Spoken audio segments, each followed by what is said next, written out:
روز بخیر بینندگان عزیز، سرخط خبرهاست. منظورتان امروز 3 مای از استودیوی مرکزی رادیو آزادی در دقیقه بعدی در برابر دیگر موضوعها از اجرا شدن آتش بس در منطقه بس برانگیز مرزی تاجیکستان و قرقیزستان، شکایت مسافران تاجیکی اورالسکی اویالینی از فروختن یک بلیت به چند نفر، تقریبا کامل شدن نقشه معرکه بهاری دعوت به ارتش تاجیکستان خبر می‌دهیم. بعد از بزرگترین زدوخوردی مرزی میان تاجیکستان و قرقیزستان در آخر ماه گذشته که باعث هلاکت بیش از 40 نفر از هر دو جانب گردید، آتش بس اجرا می شود. کمیسیون مشترک عبارت از نظامیان تاجیک و قرقیز اطلاع می‌دهد که در داوم شبانه روز گذشته منطقه برخوردهای 28 و 29 اپریل را تفتیش نموده چندین موشک و مینه نوترکیده پیدا کرده است. 1 و 2 مای قرقیزستان به یاد قربانی‌های برخوردهای اخیر در منطقه بحثی مرزی مؤتمر ملی اعلان کرد. طبق اطلاع رسمی مقامات قرقیز در این مناقشه در ولایت بادکند 34 نفر به هلاکت رسیدند. حکومت این کشور تخمینا 30,000 ساکن دهاتی مرزی را به جایهای امن کوچانده است. تاجیکستان شماره رسمی قربانیان را اعلان نکرده است، ولی تخمین می شود که در این نزاع بیش از 15 شهروند تاجیکستان کشته شدند. خشونت اخیر در مرز دو کشور زمان آغاز یافت که جانب تاجیکستان می‌خواست در پایگاه تقسیم آب کامراهای نظارتی گذارد. جانب قرقیزستان به این عمل مخالفت نمود. اتحادیه اروپا، سازمان امنیت و همکاری اروپا و روسیه از دو کشور دعوت کردند که آتش بس را رعایت کنند. سازمان حقوق بشر پیشنهاد کرده است که تفتیش فوری حمله‌ها بر ضد مردم آسایشته که خلاف قانون‌های اعتراف شده جنگ میباشد آغاز گردد. در شبانه روز اخیر در شبکه‌های اجتماعی نوارهای ویدیویی پیدا شد. شهروندان تاجیکستان را که از روسیه به فرودگاه اوش آمدند افراد ناشناس لطوکوب و غارت میکنند. رادیو آزادی نتوانست حقیقت این مطلب‌های پخش شده را تصدیق کند. رئیس جمعیت تاجیکان دوستی در اوش خالق نظر علی نظر به رادیو آزادی گفت شهروندان تاجیکستان را که از روسیه طریق ترانزیت میآیند با ماشین‌ها تا مرز ازبکستان همراهی میکنند. اما به گفته نوردین الیاس دانشجوی تاجیک در اوش با آنهایی که از روسیه توسط فرودگاه اوش به مرز آمده بودند دغلی بیشتر صورت گرفته است. سفارت تاجیکستان در قرقیزستان به رادیو آزادی گفت آنها اطلاع مربوط به وضع شهروندان تاجیکستان را پیگیری کرده به مقامات حفظی حقوق قرقیزستان میرسانند و بینندگان عزیز اگر شما نیز شاهد چنین حادثه ها شدید و ویدیو در دست دارید لطفاً به رادیو آزادی بفرستید. برای برقرار کردن سلامتی ساکنان در مناقشه مرزی ضرر دیده متخصصان از بیمارخانه ولایتی به اسفره فرستاده شدند. سوخت نیوز می نویسد در این باره رجبای احمدزاده رئیس ولایتی سوخت ضمن بازدید مجروحان زدوخورد مرزی دههای خوجه علو و چورکو خبر داده است. و از جمله تاکید کرده است جریان معالجه تمام زخمیان، آسیب دیدگان، تامین آنها با داروواری و 3 وقت غذا تحت نظارت افراد مسئول قرار دارد. خاطررسان میکنم که شماره رسمی و دقیق زخمیان تاجیک اعلان نشده است تا به حال معلوم است که همه آنها در بیمارخانه مرکزی شهر اسفره بستری شدند. رئیس شهر باویدین بهادرزاده که نیز از کتفش تیر خورده بود در این بیمارخانه از جراحی گذشت.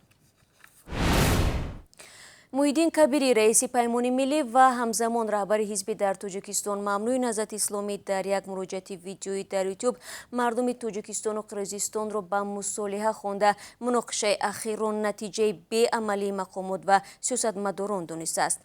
شورای سیاسی حزب دموکرات تاجیکستان باشد روز 1 مای گفت برای حل مشکل مرزی حجت‌های صلح‌های 1924 1927 و صلح‌های 1957 1959 دوران شوروی به اساس گرفته شوند. حزب اگراری تاجیکستان اعلان کرده است که از سازش هیئت‌های دو طرف از جمله در مورد آتش بس استقبال می‌کند و به این نظر است که همه مسائل‌ها باید در سر میز گفت و شنید و مناسبت‌های دیپلماتانه راه حل پیدا نمایند.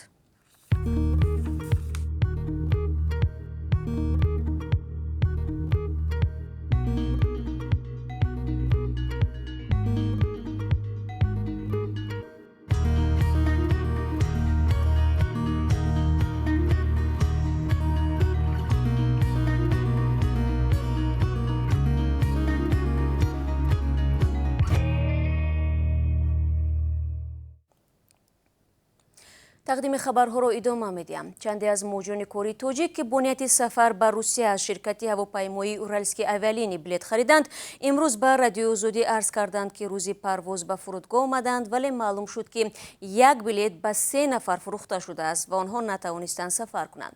Ин муҳоҷирон гуфтанд ба хотири муайян кардани тақдири билеташон ба назди идораи Уральские авиалинии дар Душанбе омаданд, аммо масъулони ширкат онҳоро қабул намекунанд то ки арзашон шунида шавад. ҳамкорони мо ин масъаларо пайгирӣ доранд ва дар давоми рӯз талош мекунем бароятон тафсилот бидиҳем дар барномаи хабарӣ. ман ёдовар мешавам ки Уральские авиалинии аз шаҳрҳои Тоҷикистон ба 7 минтақаи Русия парвозҳои чартерӣ анҷом медиҳад. Қосимҷомарт Тоқаев, раиси ҷумҳури Қазоқистон, бо сафари расмӣ ба Тоҷикистон меояд. Дар ин бора аз Вазорати корҳои хориҷии Тоҷикистон рӯзи 3 май хабар доданд. Ба иттилои манбаъ, сафари Тоқаев ба Тоҷикистон дар нимаи дуввуми моҳи ҷорӣ ба нақша гирифта шудааст. Замони дақиқи сафар зикр нашудааст. Ин дуввумин сафари Қосимҷомарт Тоқаев ба Тоҷикистон дар мақоми президенти Қазоқистон мебошад. Ӯ моҳи июни соли 2019 барои ширкат дар ҳамоиши 5-уми машварати ҳамкорӣ ва тадбирҳои боварӣ дар Осиё ба Тоҷикистон сафар карда буд.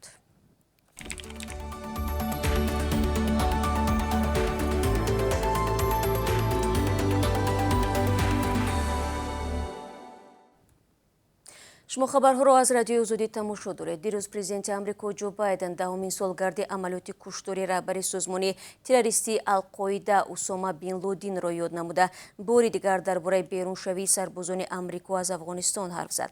Дар изҳороти Қасри Сафед гуфта мешавад ки дар давоми 20 соли амалиёти Эътилофи байналмилалии зери раҳбари Амрико дар Афғонистон, ҳузури Ал-Қоида ба таври назаррас коҳиш ёфтааст. Охири моҳи гузашта президенти Амрико эълон кард ки дар арафаи 20-умин солгарди ҷанг дар Афғонистон сарбозони амрикоӣ аз Афғонистон берун мешаванд. дар Тоҷикистон мавсими даъвати навазкарон ба сафи қувваҳои мусаллаҳи кишвар 92% иҷро шудааст. Расман то анҷоми ин маърака тақрибан як моҳи дигар боқӣ мондааст. Сухангӯи Вазорати мудофиаи Тоҷикистон Фаридун Маҳмадализода мегӯяд то 1 май навоҳии тобеи марказ 99% нақшаро иҷро намуданд. Дар вилояти Хатлон сафарбар кардани ҷавонон ба хизмат 93% ва вилояти Суғд 81% комил гардидааст. То имрӯз нақшаи даъват аз ҷониби 35 шаҳру ноҳияи кишвар пурра иҷро шудааст. Ҳарчанд мақомоти тоҷик гуфта буданд дар рӯзҳои аввалин мавсими баҳории даъват маблағи нарафтан ба хизмати ҳарбиро мушаххас ва эълон мекунанд, вале то ҳанӯз дар ин бора ҳеҷ ишорае нашудааст. салом, агар хату хабар мехоҳед мо дорем. Навиди Бомдодӣ, сархати хабарҳо, ахбори Тоҷикистон ва ҷаҳон, гузоришҳо ва таҳлилҳо. чӣ мегузарад ва чаро? донистан фаҳмидан аст. замима ё апи моро бигиред. дирӯз Вазорати умури дохилии Русия дар суҳбат бо хабаргузории ТАСС гуфт ки дар 2 соли ахир тахминан 527 000 сокини манотиқи шарқии Украина соҳиби шаҳрвандии Русия шуданд.